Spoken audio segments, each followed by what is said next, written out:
Сәлеметсіздер, мен бүгін сіздерге өте оңай дайындалатын пиццаның рецептін ұсынбақпын. Жылы су, шекер, ашытқы салып араластырып, бетін жауып 5-10 минут шамасында қойып қоямыз. 10 минут уақыт өткеннен кейін тұз және де сұйық май қосып араластырамыз. Оны қосып өте жұмсақ қамыр илейміз. Қамырымыз 2 есе ұлғайғанша жылы жерге бетін жауып қоямыз. Шамамен 40 минут уақыт өткеннен кейін қамырымызды жаямыз. Осы рецепт бойынша бізде үлкен бір пицца шығады. Егер де сіз пиццаңыздың тестосы кішкене қалыңдау болғанын қаласаңыз, бетін жауып 10-15 минутқа қалдырамыз.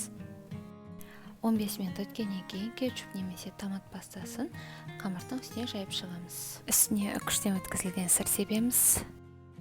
Және де қалауларыңыз бойынша фарш, помидор, перец және кукуруза қойсаңыздар болады. Қызып тұрған пеште 200 градуста 10-15 минут шамасында пісіріп аламыз.